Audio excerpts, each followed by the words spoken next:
मी आताही संभ्रमात आहे की अशा महत्वाच्या स्टेजवरून म्हणजे मी भाषण देऊन राहिलो बा.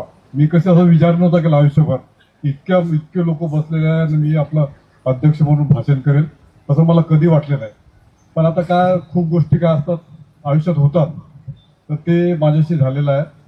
मी असं म्हणजे कधीच विचार केला नाही की मी इतक्या महत्वाचा, कारण हे महत्वाचं हे विद्रोही संमेलन आहे. कारण विद्रोह हा महत्वाचा असतो खूप, आणि त्याला मेंदू लागतो.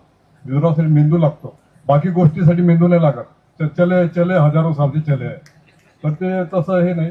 तर पण काय झालं आता, म्हणजे बजरंग बिहारी तिवारी सरांच्या उपस्थितीमध्ये मी भाषण करणं बरोबर नव्हतं. कारण ते ओमप्रकाश वाल्मिकीचे मित्र होते, आणि ओमप्रकाश वाल्मिकी माझे मित्र आहेत. त्यांच्या झुटन आत्मचरित्रामध्ये जे जगामध्ये गाजलं, ते अनेक जगातल्या सगळ्या भाषेत अनुवादित झालं. त्याच्यामध्ये माझे अनेक रेफरन्स आहेत.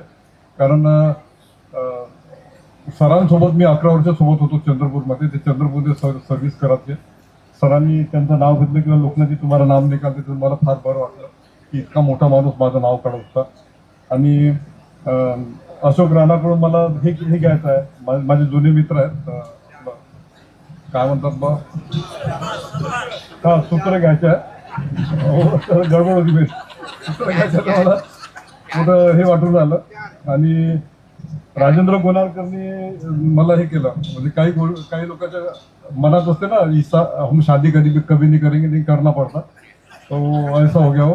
गोनारकरजी मग नंतर मी चौकशी केली. सर ये आहे क्या, सीबीआय क्या नाही, वो अभी आजका सर्विस हे चौकशा करतात ना, ह्या ईडी करून मी चौकशी केली. तर मला असं लक्षात आलं की गोनारकर मागा लागले होते की लोकनाथ हा अध्यक्ष झाला पाहिजे.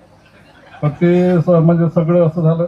आणि काय म्हणते, किशोर ढमाले सर तर ऐकलेच नाही बिलकुल. मी 3 दिवस होते माझ्याकडे, तर नाही लोकांची तुम्हीच पाहिजे म्हणे. तर मग 3 दिवस आपण नागपूरला होते. प्रत्येक प्रश्नाची उत्तरं होती त्यांच्याकडे. मी म्हटलं मोठे मोठे लोक आहेत, म्हटलं इथं मोठे मोठे लोक आहेत का, मला हे करून आले. तर ते म्हणाले की नाही म्हणे, आम्हाला लहान माणसालाच करत आहे म्हणे. तर मी हे काय म्हटलं, चाल तिसऱ्या दिवशी मी रात्री 8 वाजता त्यांना म्हटलं, तेव्हा ते नागपूर त्यांनी 10:30 वाजता सोडलं.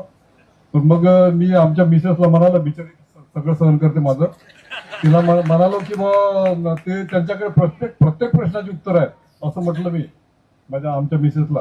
तर ते म्हणे नाही, ते तुमचं शिकल्यामध्ये प्रत्येक प्रश्नाची खरी गोष्ट आहे की मी खोटं नाही बोलत. ते असं झालं. आणि प्रतिभा परदेशी ताईचा म्हणजे पहिले गोनारकरचा फोन आला की तुम्हाला अध्यक्ष व्हायचा आहे. तर मग मी जाणूनच गेलो की हे कसं काय, एकदम कसतरीच वाटलं शरीरामध्ये, तर तर तर तर तर तर तर. मग मीच म्हटलं मग कल बताऊंगा बोला, कारण मला अध्यक्ष व्हायचंच नव्हतं. मला खूप निमंत्रण आले, खोटं नाही बोलत मी, खूप निमंत्रण आले. पण मी म्हटलं अध्यक्ष व्हायचं नाही, ते भाषण लिहावं लागते, ते खतरनाक काम असते भाषण लिहिणं. तर ते मी म्हटलं यार, मी पहिले भाषणाला मिळालो की इतकं मोठं पुस्तक लिहावं लागते म्हणून. मग हे तर प्रतिभाताई म्हणाल्या, लोकनाथ भाऊ म्हणे तू माझा मोठा भाऊ आहे म्हणे, मला लहान बहीण समजून हो म्हणे. लहान बहीण काय, आता काय असं शब्दात पकडल्या जाते ना म्हणून काहीच करता येत नाही. आणि राहुल प्रधान सर आहेत, ते मला दुसरा नामदेव समजतात. म्हणजे आता आल्यावर बोले अभी तुमको बोले दूसरा नाम, अरे नामदेव कहा है, मैं कहा हूँ, बहुत बड़ी बात है सर, वो तुम्हारा बड़ा मन है कि मेरे को तुम नामदेव से, लेकिन अपन उनके बाबू की बराबरी नहीं करते. उन्होंने बहुत जिंदगी देखी है, हमने क्या देखा, बाबूगिरी देखी है. मी एमएससी मध्ये बाबू होतो, लाईट लावतात ना एमएससी, त्याच्यामध्ये बाबू होतो. आणि मला कलावंताच्या कोट्यामध्ये नोकरी मिळाली. मला जे मी स्वतःच्या याच्यावर नाही भेटली, मला कलावंताच्या, आणि ती कवितेवर भेटली मला नोकरी. म्हणजे हे येतं ना, काय म्हणते, इंटलेक्च्युअल वगैरे आपण कुछ आहे नाही, इंटलेक्च्युअल वगैरे नाही. तर आणि माझं शिक्षण मॅट्रिकच आहे, मॅट्रिक शिक्षण आहे माझं. जास्त शिकलो नाही, मला इच्छा नव्हती जास्त शिकायची, कारण काही व्यवस्थित शिकवत नाही लोक. भारतीय शिक्षण पद्धती आहे ना, काही कोई मतलब ही नहीं आता उसमें. दुनिया कहाँ जा रही है, तुम कहाँ जा रहे, काही मतलब नाही आहे. आता हे 65 वर्षापूर्वी हे मडके काय म्हणतात त्याला, उतरवणे बोलतो, मडके बोलते नुसतो, हे 65 वर्षाहून तेच पाहून आलो आम्ही. म्हणजे काही प्रगतीच नाही. जग कुठं चाललं, काय चाललं, AI आलेलं आता. आता म्हणजे चायनामध्ये, चायनाचं नाव घेऊ नये कारण त्याने करोना आणला होता. मी घेत नाही पण तुमच्यासमोर घेतो आता. मला राग येते, चायना म्हटलं की राग येते कारण त्यांनी करोना आणला होता जगामध्ये. तर तिथं रोज की नाही 12,500 ऑपरेशन AI तर्फे होतात. म्हणजे ते मशीनमध्ये तुमचा बिमारी कोणताही टाकून देतात आणि तिकडे बरोबर तो तुमचं ऑपरेशन करतो. इतकं जग सामान चाललेलं ना, आपण ते ते ते ते ते ते ते ते करून आलो. कान किटून गेलेले आहे, कान किटून गेलेले आहे. मग मी असं लहानपणी ठरवलं होतं कारण आमच्या वडिलांनी मला फार चांगला संदेश दिला. माझ्या वडिलांनी की लोकनाथ कोणत्याही धर्मात म्हणजे धर्माच्या मागे लागत नाही म्हणे. सगळे धर्म बोगस आहेत म्हणे. A to Z सगळे सगळे सगळे बरं. एक धर्म चांगला असं मी म्हणणार नाही कारण आमच्या वडिलांनी म्हणणार A to Z. मग त्याचे सगळे आले बरं. विशिष्ट याचं नाव नाही घेतले. ते तुमचं आयुष्य बर्बाद करतात म्हणे. धर्म आयुष्याचं बर्बाद करताना हे आयुष्य फक्त एकचदा भेटते माणसाला, वारंवार काही भेटत नाहीये. फक्त एकदा भेटते आणि ते चांगलं जगलं पाहिजे म्हणे आपण, व्यवस्थित जगलं पाहिजे म्हणे. त्या आयुष्याचा पूर्ण फायदा घेतला पाहिजे म्हणे आपण. आणि धर्माच्या मागे लागूच नका म्हणे. लोकनाथ, मी तुझ्या तोंडून मध्ये कुठल्याही देवाचं वगैरे नाव ऐकणार तर माझ्या तोंडातून कोणत्या देवाचं नाव निघत नाही. आणि मोठे मोठे लोक झाले त्यांचे रेफरन्स बी निघत नाही माझ्या मनातून. आता काल एका पेपरने मला विचारलं की बाबा जुन्या कविता म्हणजे संत साहित्य वगैरे असते ना, वाचलं का? म्हणलं कुछ नहीं पडा, मैं खुद भी पढ़ रहा बोला. मैं टाइम ही नहीं ना दूसरे का पढ़ने का. कहाँ पढ़ेंगे आपण दूसरे का? इसने वो बोला ना, उसने वो बोला. अरे मैं सोचूंगा ना, कारण माझी मान्यता अशी आहे, माझी स्वतःची मान्यता अशी आहे की आपली आई असते, प्रत्येक जगातली प्रत्येक आई असते, तिच्या काय उदरामध्ये मुलगा असतो, छोटा लहान मुलगा असतो. ती 9 महिने 9 दिवस आपल्या पोटात ठेवते ती आई.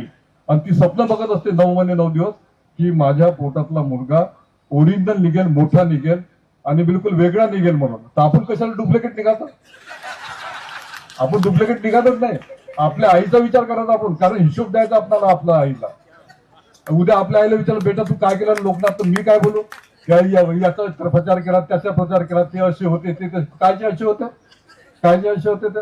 अरे जगाचा विचार करायचा ना. आता तुमच्या ग्रामपंचायतचा जो सरपंच आहे त्याचं नाव मला माहित आहे का? मला माहितच नाही ना. मेरे बड़े लोगों को नाम मालूम है, आइंस्टाइन का नाम मालूम है मेरे को. तो चांद पे जो गया नील आर्मस्ट्रांग जी, उसका नाम मालूम है. हे फालतू लोक याचे हे करत बसतात इकडे. चालेल कोण ओळखत नाही. हे आता हे मोठे मोठे म्हणतात की यायचे वो उच्चवर्ण. काय की उच्चवर्णीय तुम काय काय तुम भारतीय लोक उच्चवर्णीय जगात एकच असते, तो म्हणजे इंग्लंडचा माणूस ज्याचा शुद्ध वीर्यातून तो आलेला आहे. असं शुद्ध वीर्य, बाकी तसं डुप्लिकेट आहे. पण काय काय हे उच्चवर्णीय उच्चवर्णीय, मला बिलकुल ते पटत नाही. आणि आपला विचार करता आपल्या डोळ्यांनी दुनिया बघायची ना, म्हणजे आपल्या डोळ्यांनी दुनिया बघितली पाहिजे. आपण दुसऱ्याच्या डोळ्यांनी का बघायची दुनिया? आपलं आयुष्य आपण जगात. ये बोले वो बोले वो बोले वो उसका ये वो उसका, काय मतलब येते? येतच नाही काही. आपलं आयुष्य आपण जगा ना. नाही तुम्ही बोले की यार लोकांना शहाणेपणा बतारा करके, तसं नाही आहे. मी तुम्हाला सांगतो आपल्या पद्धतीने जगा. तुम्ही याचे रेफरन्स त्याच्यावर पुस्तक लिहून आले, याच्यावर पुस्तक, तुझ्यावर पुस्तक लिहा ना. तुम्ही काय पाहिलं ते पहा ना. तुम्ही जगासमोर काय केलं तुम्ही. तुम्हाला हिशोब द्यायचा आहे ना. तुम्हाला हिशोब द्यायचा ना. आपल्या आईला हिशोब द्यायचा आहे तुम्हाला.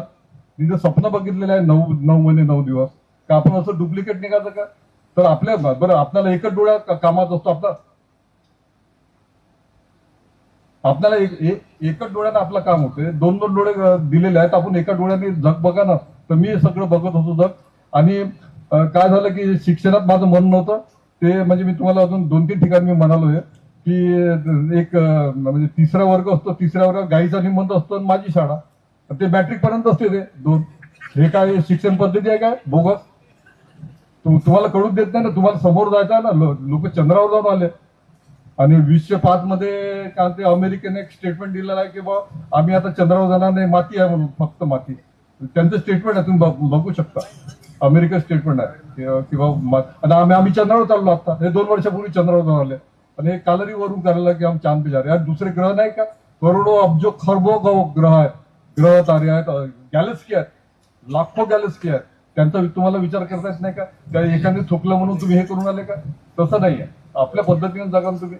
आणि मग काय झालं की आता आयुष्यामध्ये आपण काहीतरी केलं पाहिजे म्हणून मला असं वाटलं की आयुष्यामध्ये आपण केलं पाहिजे काहीतरी. तर मी मार्ग शोधत होतो की काय करता येईल म्हणून. मग काही दिवस मी चित्र काढले. काही दिवस चित्र काढले, काही दिवस मी संगीताकडे लागलो. म्हणजे मॅट्रिक मध्ये लोक म्हणतात की मग डॉक्टर होंगा, मग इंजिनियर होंगा म्हणून. मग डॉक्टर होंगा, मग इंजिनियर होंगा, आणि आता का ते एमबीबीएस होंगा. काय लोक एमबीबीएस ला ऍडमिशन भेटावं काय काय करून आले बाबा. काहीच्या काही 20-20 लाख रुपये का किती 1-1 करोडच्या जवळपास कॉलेजला येऊन आले की आमचे हमारे लडका. आता मी ऐकलं एक डॉक्टर आहे नागपूरचा, त्यांनी म्हणजे 1 करोड दिले म्हणे त्यांनी फक्त एमबीबीएसच्या. काय ते असं हे लावायचं असते, फक्त खोटं बोलायचं असते. अजून काय झालं. तुम्हाला आता मी माझा मित्र आहे एमडी आहे तो आपला नागपूरला. मी एक दिवस भर नव्हता गेलो आणि लोकनाथजी बोले तुमने कोरोना का इंजेक्शन लिया बोले. मला म्हणे करके ये असं लग रहा हो. बोला क्या झूठ बोल रहा है यार तू. बोला मैंने कोरोना का इंजेक्शन लिया ही नहीं बोला. मैंने लिया नहीं बोला, लेकिन सर्टिफिकेट मेरे पास आहे बोला. सर्टिफिकेट माझ्याकडे आहे. आमच्या परिवार आम्ही कुठेच घेतलं नाही कोरोना इंजेक्शन. माझ्या मुलांनाही घेतलं नाही, मी घेतलं, पण सर्टिफिकेट माझ्याकडे आहे. तर मला ये झूठ बोल रहा है. नहीं बोले, जब बोले डॉक्टर लोग को कुछ समझता नहीं ना, बोले बोलते बोले कि वो तूने कोरोना का इंजेक्शन लिया कर. अब मेरे को तुम्हारे बारे में समझ ही नहीं रहा बोले. तो मैंने बोल दिया बोले कोरोना का इंजेक्शन. मेरे को मालूम नहीं था यार बोले तुमने कोरोना का इंजेक्शन नाही लिया करके. असं खोटे बोलतात. या खोटे बोलासाठी करोड रुपये देतात का. तर हे जग आपल्या डोळ्यांनी बघा ना. तर मला वाटलं की बा काहीतरी करायला पाहिजे. पेंटिंग पाहिलं मी करून, काम ते आपला लघुकथा पाहिल्या, काहीच जमलं नाही. मग सगळ्या इथं पैसे लागतात, पैसे नव्हते आपल्याकडे. मग नंतर मला कविता भेटली की बा मोठी गोष्ट छोटी करून सांगणे आणि आपल्या पद्धतीने सांगणे. तर मला काय हे नव्हतं ना. म्हणजे एक घटना असते, त्या घटनाला ओढली की ते कादंबरी होते आणि तिला कॉम्पॅक्ट केलं की ती कविता होते. तर मला ती कविता खूप आवडायची. की आता मग मला काही भेटलं नाही. तर मग काय झालं एक दिवस, मग मला सिनेमा पाहायचा फार शौक आहे. म्हणजे सिनेमा जर नसता ना तर मी कवी झालो नसतो, हे मी तुम्हाला सांगतो. सिनेमामुळे मला जग बघता आलं ना. अमेरिकेला कोण जाणार आहे, इंग्लंडला कोण जाणार आहे, सिनेमात सगळं दिसतं एक तिकीट काढलं म्हणजे. आणि माझे वडील मला नेहमी म्हणायचे मला की लोकनाथ फॉरेनचे सीन कोणत्या सिनेमात हे तुम्हाला सांगत का. म्हणजे आपण दोघं जण जात जाऊ म्हणजे. मग आम्ही खूप सिनेमा बघितले माझ्या वडिलांसोबत. दुनिया की सैर, काय बोलते लव्ह इन टोकियो, हे मी सगळं माझ्या. आणि आम्ही अमरावतीला राहत होतो आम्ही. तर अमरावती हे फिल्म डिस्ट्रीब्युटरचं मोठं शहर आहे. तर आम्ही शनिवार रविवार अभ्यास नव्हतो करत. मी आयुष्यात अभ्यास केलाच नाही मी कधी. म्हणजे आपला परीक्षा पुरता केला. मी दिवस माझा फिल्म वेचण्यात जात होतो. फिल्म अशी बघतो ना आपण, त्याच्यात जात होता. त्याच्यात खूप इफेक्ट आहे. जर म्हणजे सिनेमा नसता तर मी कवी झालोच नव्हतो. आणि याच्यामध्ये काय झालं की आपलं श्याम बेनेगलचा निशान सिनेमा आला होता. त्या निशानने माझ्या डोक्यावर खूप केलं. तो गावचा जो मुखिया असतो, ज्याला पाटील म्हणतात ना, पाटील म्हणतात काहीतरी गावामध्ये. तर तो खूप अन्याय करतो गावावर, खूप अन्याय करतो. मग माझ्यासारखा माणूस तिथे जातो आणि मग तो म्हणतो की खूप अन्याय होऊन राहिला. मग तो काय करतो, त्या पूर्ण गावाला सांगतो की अन्याय कर रहा इसका एक करो बोले. मग पूर्ण गावाला एकत्र करून पूर्ण गाव त्याच्या घरी रात्री धावा बोलते आणि पूर्ण पाटील कुटुंबाला मारून टाकते ते. म्हणजे त्या दिवशी अन्याय म्हणजे निशांत, म्हणजे अंधाराचा अंत झाला. तर ते माझ्या डोक्यावर फार इफेक्ट करून गेला. तो म्हटलं नाही इथं एक क्लू भेटू शकते मला वाटलं. मग नंतर दुसरं झालं की सामना पाहिला रामदास फुटाणेचा. रामदास फुटाणे मग म्हणजे मारुती कांबळेचं काय झालं. मारुती तो पाटील असतो ना, बदमाश पाटील असतो, तो मारुती कांबळेचा खून करतो तो. मग ते खून करतो त्याचं कोणी बोलायला तयार नाही. कारण काय असते ते पाटलाविषयी कोणी काय बोलत नाही ना.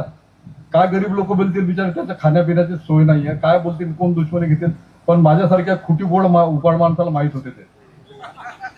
त्याला म्हणजे श्रीराम लागूजी उनको मालूम होता की ऐसा हो गया. मग त्या गावात जातात. मग ते विचारतात की मारुती कांबळेचं काय झालं. मग गाव उठते, मग मारुती कांबळेचं काय झालं. तर ते माझ्या डोक्यामध्ये बसलं. तर मग माझ्या एकदम थीम आलं. आणि मग काय झालं, त्यांनी सांगितलं मी की मग मला म्हणजे बुक स्टॉलवर जाऊन बघण्याचा खूप हे होता, शौक होता मला. तर मी एका बुक स्टॉलवर गेलो अमरावतीला. संध्याकाळची वेळ होती, एकटाच होतो मी. तर मी गेलो आणि बघितलं तर तो जो मालक आहे तो बिचारा त्या नौकराला मारत होता आणि शिवाय देत होता, चाले तू गया नाही, उधर पोस्ट पे गया नाही, एक आहे. आणि तो वयस्कर माणूस होता. जो ज्याला मारत होता तो वयस्कर, टोपी घातलेला होता, आपलं बंगाली शर्ट होतं आणि धोतर होतं त्याला. आणि त्याला खूप मारत होतो. तर मी तिथं उभं होतो. मी पाहून आलो. तो मालक आला, क्या क्या क्या होना बोले तेरे को. मला कुछ नहीं होना बोला. काय को खडा आहे बोले आपे, मला नाही किताबे देख रहा बोला. मग तो पुन्हा आतमध्ये गेला आणि पुन्हा मारलं त्याला की तुम्ही हे काम नाही किया, तुम्ही वडिलासारखा माणूस तर तो जवान पोट्टा त्याला मारून आलेला आहे. तर मग काय झालं, मी तिथं खूप वेळ उभा होतो. तर मग मी जेव्हा दूर जाऊन उभं राहिलो, मी म्हटलं की हे बाबाजी जेव्हा घरी निघतील तेव्हा त्यांना विचारू म्हटलं. मग ते बाबाजी निघाले 8 वाजताच्या दरम्यान आणि त्यांची सुट्टी झाली. मग ते निघाले तर मग चालले बिचारे आपले. तर मी त्यांच्या मागोमागे धावत गेल्यावर मी म्हटलं की बाबाजी. तर ते म्हणे काय असं पलटले, काय तो मालक कोण मारत होता म्हटलं तुम्हाला. तो बिचारे हे म्हणाले, बाबाजी म्हणाले नाही म्हणे तो मालक आहे म्हणे, मारत असते म्हणे रोज म्हणे, घर चालते म्हणे, तो पगार भेटते म्हणे मला. तर इतकं वाईट वाटलं मला. म्हटलं नाही. तर मग मला हे भेटलं. आताही माझ्या ज्या कविता आहेत की मला असं वाटते माझ्या कवितेमध्ये की त्या बाबाजीने त्याच्या तोंडात मारली पाहिजे, आधी वाटते मला. तर ते त्या दिवशी माझ्या कवितेचं सक्सेस आहे, असं मला वाटते. ते आजूबाजूच्या घटना आहेत काही, म्हणजे असं काही फार डोकं वगैरे लावून घटना नाही आहेत. आणि अशी मान्यता आहे आपल्या देशामध्ये, महान देश आहे याची, हिस्ट्री म्हणजे महानच आहे आपल्या देशाची.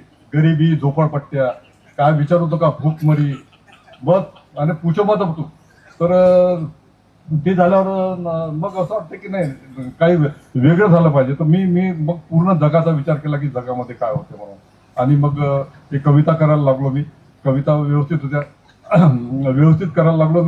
मला लोक आयुष्यामध्ये फार चांगले भेटले, लोक खूप सुंदर मला लोक भेटले. या लोकांमुळं मी समोर आलो आणि मी वाचत गेलो जगातलं वाचत गेलो. त्या इथल्या भारतीय कविता मला फारच म्हणजे बिना कामाच्याच वाटल्या भारतीय कविता. मी जगातल्या पूर्ण कविता वाचलेल्या, अनुवादित झालेल्या, कारण माझी इंग्रजी चांगली नाही आहे, मी अनुवादित झालेल्या कविता वाचलेल्या खूप. तर मला वेगळं वाटलं की बा नाही, जगाचा विचार झाला पाहिजे आपल्याला, म्हणून मी कविता करायला लागलो. आणि आज इथं आहे ना, आज तुमच्यासमोर मी भाषण देऊन राहिलो.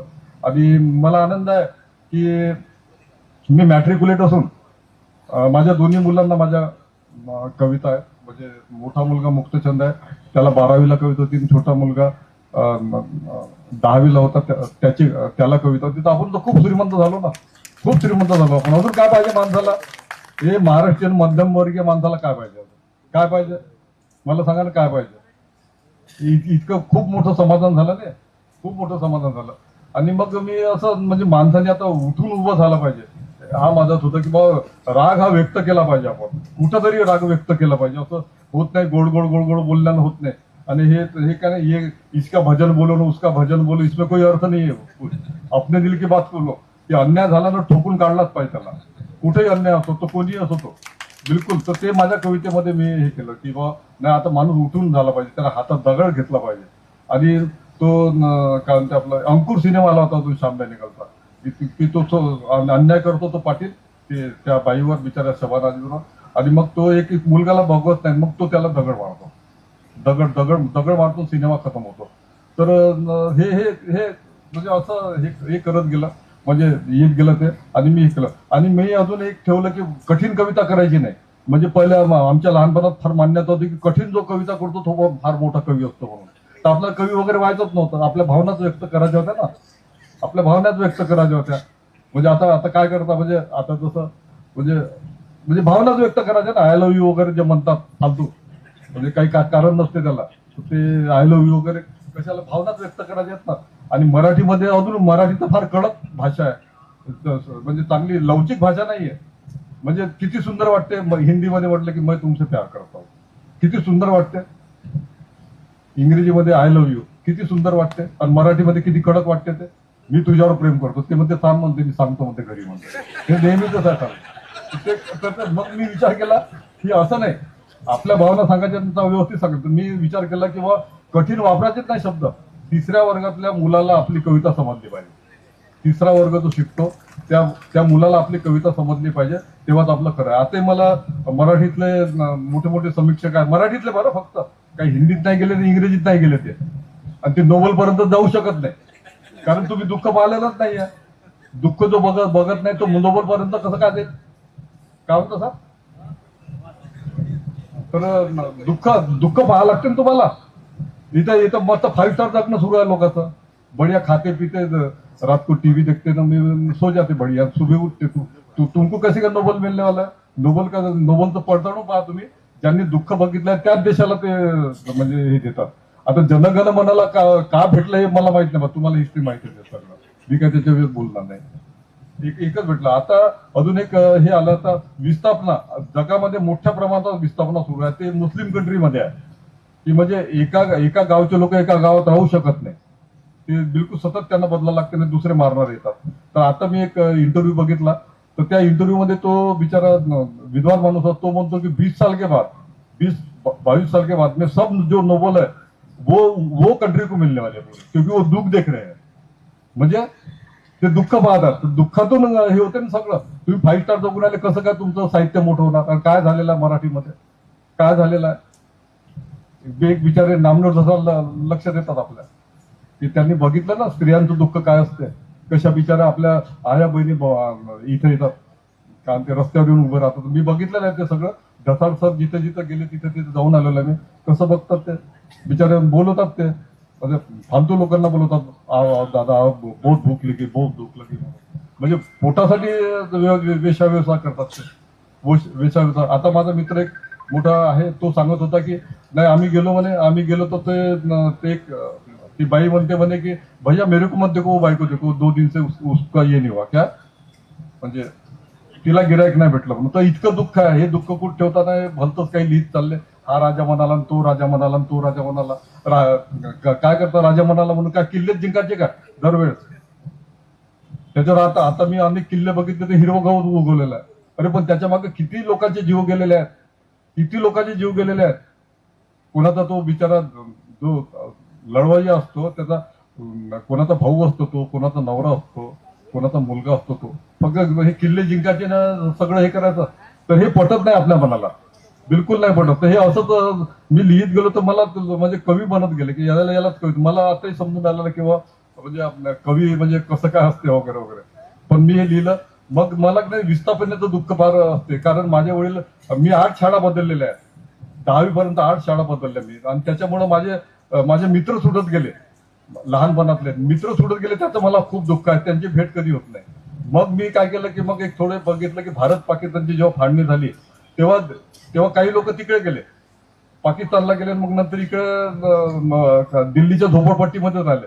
तर ते आता वयस्कर झालेले आहेत आणि त्यांचं दुःख ते एकमेकाला सांगू शकत नाही, भेटू शकत नाही. ते इतके गरीब आहेत की पासपोर्ट काढून तो भारतात येऊ शकत नाही, इकडचा पासपोर्ट काढून तिकडे पाकिस्तानला जाऊ शकत नाही. तर मी त्यांचं दुःख एका कवितेमध्ये मांडलं, आणि त्याचे समीक्षक होते नारायण सुर्वे सर, लोकवाङ्मयाने काढलं होतं तो दिवाळ्यात का. तर माझ्या दोन्ही कविता ते सिलेक्ट केल्या त्यांनी या दुःखावरच्या, विस्थापनेवरच्या. तर मी त्यांना अमरावतीला भेटलो, म्हटलं की सर, म्हटलं मी तो आहे, तुम्ही नाही म्हणे, तो नाही, तो म्हातारा व्यक्ती आहे म्हणे. तेव्हा माझं म्हणजे वय 22 वर्षाचं होतं. 22 वर्षात मी त्या कविता लिहिल्या होत्या. मग नारायण सूर्य म्हणाले की नाही म्हणे, तो म्हणे म्हातारा माणूस आहे म्हणे, ते भारत पाकिस्तानचं ते फाळणीचं लिहिलं म्हणे ते. म्हटलं नाही सर मीच आहे ना. म्हटलं नाही रे म्हणे, तू खोटा बोलून राहिला म्हणे, ते दुसऱ्याच्या कविता. मग मी माझ्या मित्रांना दिलं, त्या मित्रांनी मला सांगितलं की त्यांना सांगितलं की सूर्य सरांना की हाच तो लोकनाथ यशवंत आहे म्हणून. मग ते म्हणाले की नाही रे म्हणे. मग त्यांनी माझ्या पाठीवर हात ठेवला. यार म्हणजे मला विश्वासच बसत नाही. तर मला एकदम कॉन्फिडन्स आला की मी इतक्या चांगल्या कविता करू शकतो, किंवा नारायण सूर्य आपल्यावर विश्वास करत नाही. मग मी म्हटलं नाही, याच्या मागे लागलं पाहिजे म्हणून. तर मी मग 10-15 मिनिटं बसलो त्यांच्यासोबत, चहा वगैरे घेतला, त्यांनीच बनला मला चहा. तर मी म्हटलं सर, म्हटलं बेस्ट कसं लिहिलं जाते मला सांगा म्हटलं, एकदम बेस्ट म्हटलं, जे जगात चालेल म्हटलं. तर नारायण सूर्य म्हणाला नाही म्हणे, ते लोकांना तसं सांगता येत नाही म्हणे, बेस्ट काय असते जगात सांगता येत नाही. बरोबर होतं. त्याचा प्रत्येक सिनेमा शोले झाला असता ना, असे फालतू सिनेमे निघाले असते का? फालतू सिनेमे निघालेच नसते. प्रत्येक असे काही ठोकटाळे नाही म्हणे, खूप मेहनत करावं लागते म्हणे, खूप मेहनत करावं लागते म्हणे. तर आणि हे कला असं हे आहे किंवा पेंटिंग असो, संगीत असो, किंवा लिटरेचर असो, कुठली कला असो जगातली, की मूर्तिकला असो, तुम्ही त्याच्या मागे 100% पडत नाही ना, ते तुमच्या हातात लागत नाही. तुम्ही 99% पडले त्याच्या मागे, तुमच्या हातात येत नाही. तुम्हाला 100% त्या कलेला पाहिजे. मग मी ते वाहूनच घेतलं मी. तर मी म्हटलं सर, हे मी एका याच्यावर आलं, हे कसं काय समजायचं म्हटलं, की एका याच्यावर शेवटच्या मध्ये याच्यावर आलं. नाही, खूप मेहनत कर म्हणे ते, आणि तू तुझ्या पद्धतीने मान म्हणे. तर मी म्हटलं सर कसं नाही, ते त्याचं काहीच नाही म्हणे, इतकी मेहनत कर म्हणे. की पहिले कंपोजिंग होतं, खिडे जोडणी होती, आता कम्प्युटर आलेला आहे, की बा त्या माणसाने त्या कम्प्युटरने तुझी कविता कंपोज केली म्हणे. कंपोज केली आणि तो चाय प्यायला गेला म्हणे आणि तुझं नाव राहिलं म्हणे खाली लिहायचं, लोकनाथ यशवंत लिहायचं नाव राहिलं म्हणे. राहिल्याबरोबर तो आला म्हणे, त्यांनी दुसरी कविता घेतली म्हणे. पण लोकांनी वाचल्यावर तुझं नाव नसताना हे वाटायला पाहिजे लोकांना की हे लोकनाथ यशवंतची कविता आहे. तर ते खरं आणायला लोक काही नाही, घरोघरी कवी आहे म्हणे. मग मी याच्या मागे लागलो आणि मग मला लोक चांगले भेटत गेले, मी ऐकत गेलो. आजकाल म्हणजे कोणाला काही सांगायला गेलं तर आपल्याला म्हणतात मेरे को शायना समज रहा, हो शायना मेरे को बता रहा था बोलते. ते आपण मी काही ज्ञान वगैरे कोणाला काही सांगत नाही, कारण कोणी ऐकण्याच्या मनस्थितीच नाही यात. कोणी चांगलं सांगून राहिलं ऐकण्याच्या मनस्थिती नाही. सगळं आपल्या तोऱ्यात फिरून आलेले आहेत सगळे, आपले एकदम नसलेला कालर वर करून फिरून आलेले आहेत लोक. तर हे असं हे केलं आणि मग मला नोकरी भेटली होती याच्यामध्ये. कलावंताचा कोटा होता. तर मनोहर सप्रे म्हणून होते, मोठे व्यंगचित्रकार होते आपले लोकसत्तेचे, ते याच्या बोर्डवर होते. ते आपला MECBच्या, ते म्हणाले लोकनाथ चला म्हणे आपण. मी पत्रकार होणार होतो, पण ते पत्रकार मला काही जमलं नाही. म्हणजे ते भलतंच काय सुरू होतं त्या पत्रकारितेमध्ये, भलतंच काय सुरू होतं. अरे म्हटलं इथं आपलं काही नाही म्हटलं आता खरं म्हटलं. तर ते म्हणाले की चल म्हणे मी तुला नोकरी लावून देतो म्हणे MECB मध्ये. आणि मग मला MECBला मुंबईला घेऊन गेले. ते आपल्याच तिकिटाने घेऊन गेले मला हो नाही म्हणजे ते पहिले पैसे नव्हते ना, आताही पैसे नाही. आणि माणसाचा पैसे नसतात तर बिचारा अंबानी बोंबलत असतो तिकडे, बाय घाटे मिळू. अंबानी बोंबलते तर लोकनाथ कोण आहे मग, लोकांना बोंबलणारच ना. तर ते चेअरमन कडे गेलो आम्ही. तर चेअरमन तो मनोहर सप्रे सर त्यांना सांगायला लागले म्हणजे हा अतिशय चांगला कवी आहे म्हणे, याला म्हणे हा म्हणजे कविता चांगली आली पाहिजे म्हणून कवी जगला पाहिजे म्हणे. कवी जिवंत राहिला तर कविता येईल म्हणे. आज सुंदर कवी आहे म्हणे. तर त्यांनी माझ्या 1-2 कविता पाहिल्या. मी असं एक गट्टात नेला होता मी. तर गट्टा नेला तर पाहिला त्यांनी आणि मग ते अरे वो रख दो बोले, उतना गट्टे का खोल रे बोले, तो कविता कब से करते बोले. म्हणलं सर 8वी क्लासची कविता कर रहा बोला. मी 10वी पास होऊन गेलो, 3 वेळा नापास झालो.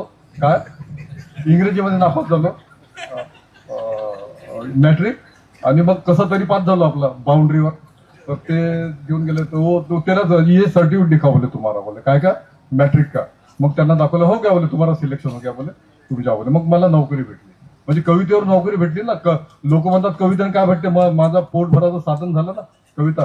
पण त्यांनी मला एक गोष्ट सांगितलं, बेटा बोले जब मैं ये सुनूंगा बोले की तुम प्रमोशन के लफड़े में गिरे हो, प्रमोशन के म्हणजे प्रमोशनचा तुम्ही प्रयत्न करता सतत नौकरी सोडून, तर मेरे को बहुत बुरा लगेगा बोले.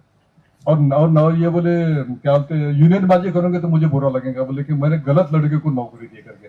तर मी काय मी प्रामाणिकपणे 32 वर्ष बिलकुल त्याच जागेवर नोकरी केली. प्रमोशन नाही घेतले आणि मला प्रमोशन पाहिजे नव्हतं, कारण खेड्यापाड्यात बदल्या होतात. कोण जाणार आपलं शहर, खेड्यापाड्यात किती त्रास होते आणि तिथं किरायाचं घर घ्यावं लागते. हा आणि इकडे 300 रुपये वाढतात ना, 500 रुपये घर आपल्या किरायाचे जातात. फक्त एकच फायदा असतो प्रमोशन मध्ये, लोक आपल्याला साहेब म्हणतात.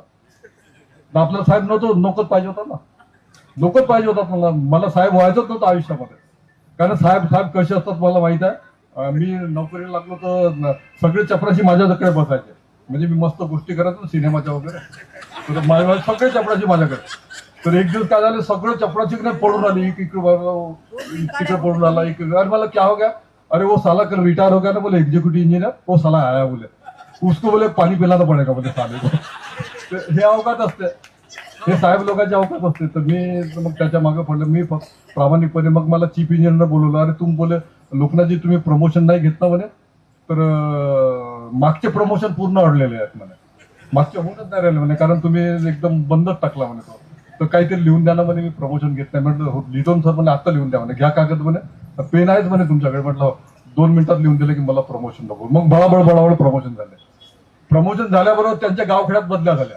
मी शहरात बसतो आपला, गावखेड्यात बदल्या झाल्या. तर ते आताही मला म्हणतात तू बहुत चतुरा आहे बोलते, मला म्हणतात बहुत चतुरा आहे बोलते, चला तू अरे साफ तो नाही हो गया लेकिन बोला सिटी मध्ये. आम्ही तिकडे पण चाललो खेड्यापाड्यात मध्ये, जिथं झाला आता का प्रायमरी शाळा बंद होऊन राहिल्या ना मराठीच्या, काहीतरी हजारो शाळा बंद होऊन राहिल्या, ते तिकडे आहोत म्हणे आम्ही. तर असं आहे. तर हे डोगळ्यांनी सगळं बघणं सुरू आहे. पण माणसाला चेतवणं माझं काम आहे. अन्याय झाला म्हणजे खूपच चेतवणं माझं काम आहे. तुम्ही काय, तो माझा उद्देश आहे तो. आणि म्हणूनच कदाचित मला विद्रोहीमध्ये बोलवलेलं आहे, चेतवतो. म्हणजे हे नाही म्हणजे तुम्ही अन्याय म्हणजे दुसरा ठोकत तुम्हाला मारत असेल, तुम्ही का चुपचाप राहणार का, एक झापट तुम्ही मारले पाहिजे. मार खा ना, भयंकर मार खा, तुम्ही हरकत नाही, पण एक झापडतो म्हणजे या, एक झापडतो दिया, मार खा तर मार खा, ते म्हणतात ना गाली तर दिया म्हणून. तर ते तसं आहे.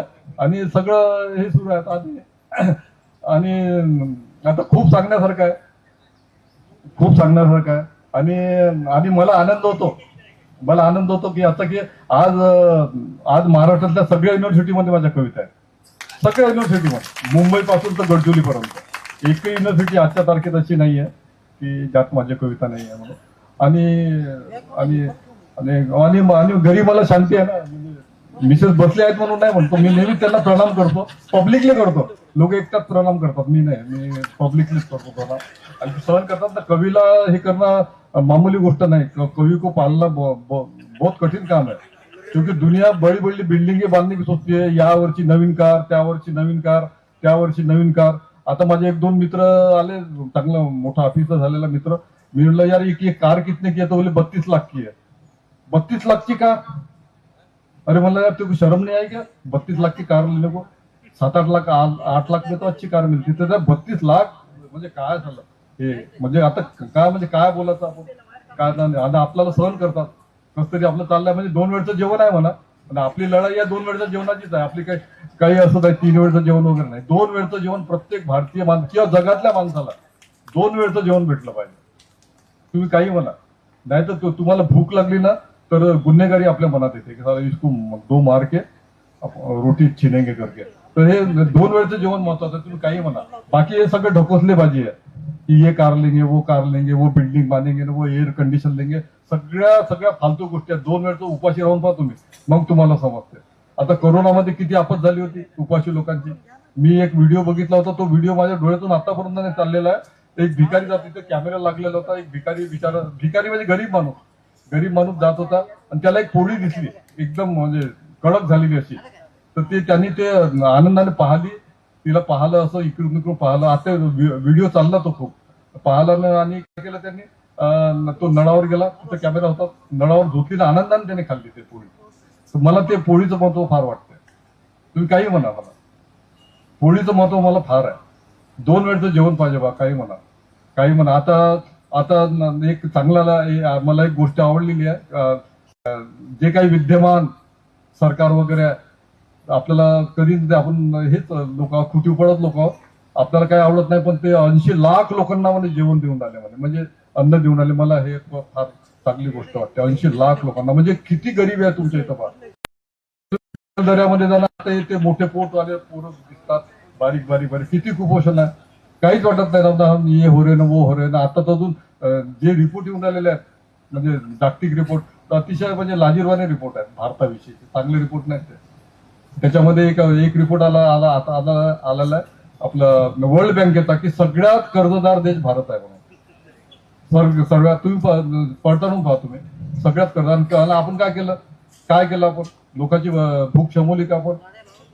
तुम्ही म्हणजे इतकं कर्ज घेऊन काय केलं, तर पुलं बांधले, पुलांना रस्ते बांधले, अजून काय केलं?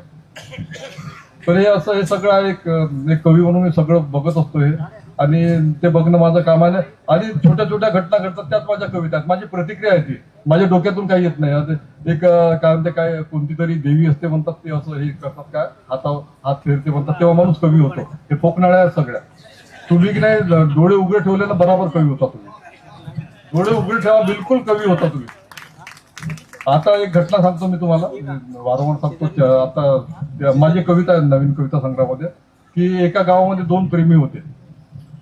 म्हणजे लाज वाटण्यासारखीच गोष्ट आहे भारतीय लोकांना आहे, की 2 प्रेमी होते. आता आपल्या इथं तर भारतात प्रेम करताच येत नाही तुम्हाला. पोरगा पोरगी बोलले की साला गावात भलतच काय सुरू होते. तर ते प्रेम करणारे लोक होते. तर ते त्यांच्या घरोघरी विरोध आणि पूर्ण गावामध्ये विरोध, की बा म्हणजे ते भेटले. मग म्हणजे आपला विरोध हो रहा अपने प्यार को, तो कैसा करते बोले, नाही बोले आपण तो मिल नाही सकते बोले, अपनी शादी नहीं हो सकती बोले अभी, तो आपण तर तो मुलगा मध्ये की आपण आत्महत्या करू बोले, आत्महत्या करू बोले, काही तो भी आपण मिलेंगे बोले मग. तर मग त्यांनी आत्महत्या केली दोघांनी. आता टीव्हीवर आलेली बातमी आहे, हे माझ्या कविता आहेत या, हे माझ्या कविता आहेत. तर ते त्यांनी आत्महत्या केली. आत्महत्या केल्यावर काय झालं, मग बिचारे मेले दोघे मेले. फक्त हे काय जाती फातीचं लफड असते ना, धर्माचं, हे बोगत धर्म आहेत ना, बोगत जाती फाती आहेत, याच्यावर बिचारे आत्महत्या केली त्यांनी. मग माझ्यासारखा एक माणूस गेला तिथे. माझ्यासारखा एक जागरूक माणूस गेला तिथं, सुबुद्ध वगैरे म्हणणार नाही तर भलतच कळत तिथे. तर गेला तिथे, मग त्याला माहित झालं, त्याला गावच्या लोकांनी सांगितलं की ऐसा ऐसा होगा बोले हमारे गाव में दोनों प्रेमी ने बोले आत्महत्या कर डाली यार बोले. तर मग त्याला फार वाईट वाटलं, अरे ते यार गलत हुआ बोले. तो अभी क्या करते, तो बोले नाही म्हणे आता त्या सरपंचाला बोलवलं. मग त्यांनी त्या गावच्या सरपंचाला बोलवलं, आणि मग म्हटलं की बा असं झालं का तुमच्या गावामध्ये. तर ते म्हणे हो म्हणे हो असं हो बोले. कैसा क्या, नाही ये लफडे बोले, जात फात के बोले लफडे. हा, घरात खायला नसते पण जात बरोबर पाडणार. आणि भारतीय माणसावर तर माझा विश्वासच नाहीये, प्रत्येकाच्या डीएनए मध्ये जात आहे. तुम्ही काही म्हणा, माझा विश्वास नाही स्वतःचा, बरोबर जात उपाडून येते. जेव्हा तुमची गरिबी वगैरे वर निघते ना, तेव्हा सगळं जात तुमची श्रीमंती राहिली जात दबून राहते, नोटा खिशात राहिले जात जपते.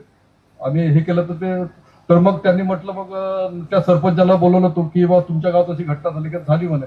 तर मग आता म्हणे तुमच्या गावावर महामारी येईल म्हणे. आणि आपले लोक आहेत, भारतीय लोक ते महामारीला वगैरे फारच भीतात. म्हणजे काही असं त्यांना हे सांगितलं भूत आणेवाला वगैरे वगैरे खूप भीतात. तर महामारी येईल म्हणे तुमच्या गावात, पूर्ण गाव म्हणे तुमचं नेस्तनाबूत होईल म्हणे. तर मग तो म्हणे काय करायचं नाही, तुम्ही असं करा म्हणे, त्या प्रेमी आणि प्रेमिकाचे फोटो आणा म्हणे, फोटो आणून त्यांचं लग्न लावा म्हणे आणि त्याची वरात काढा म्हणे.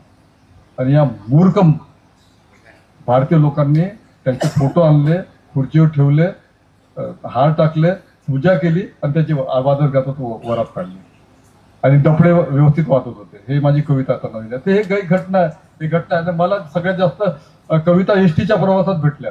मी एसटी मध्ये, आता एसटी मध्ये मला खूप आवडतं एसटी मध्ये प्रवास करणं. चुपचाप बसून राहतात, लोक जे बोलतात ना त्याच्यामध्ये माझ्या खूप कविता मी तुम्हाला सांगू शकतो किंवा कुठं कविता माझी भेटली. माझा मोठा मुलगा आहे मुक्तछंद, कवितेचा फार माहिती आपला मुक्तछंद, माझ्या मोठ्या मुलाचं नाव मुक्तछंद आहे.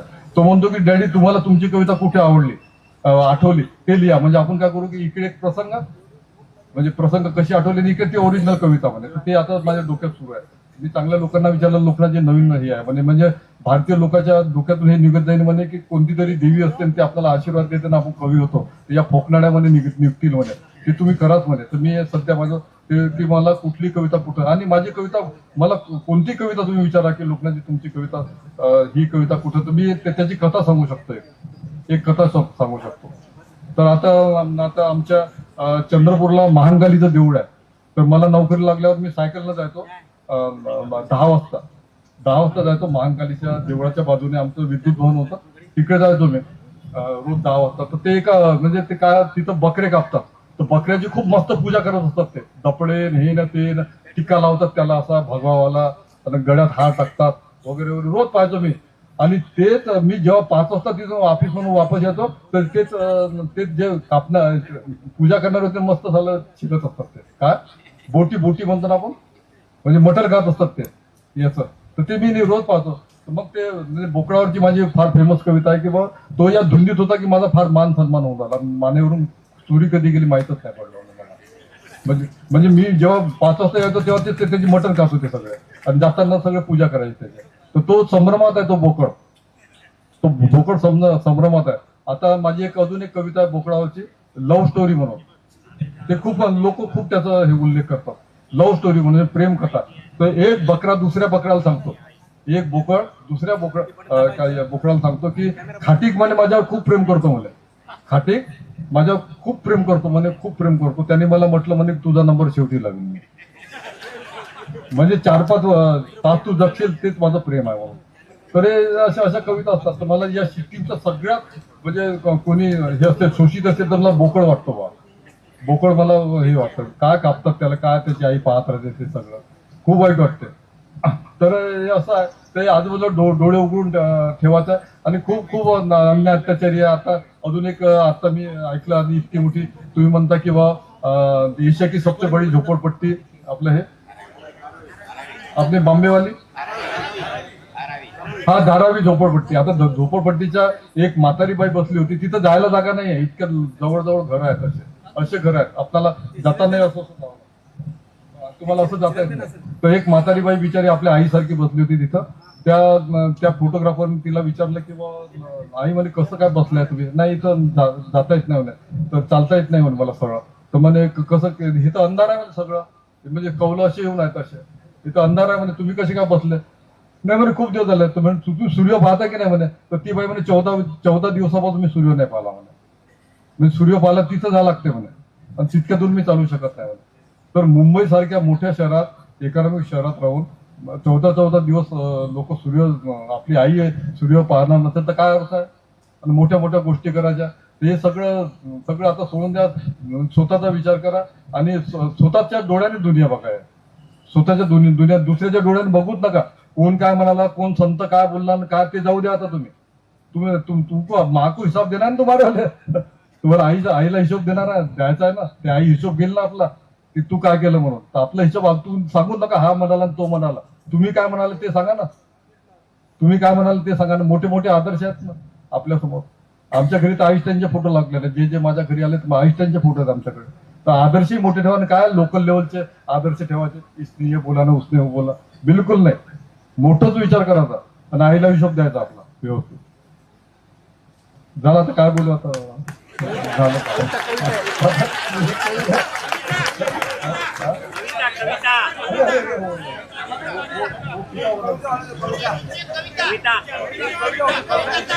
नाही. आता यांना मारलं का हरकत नाही का. करकरे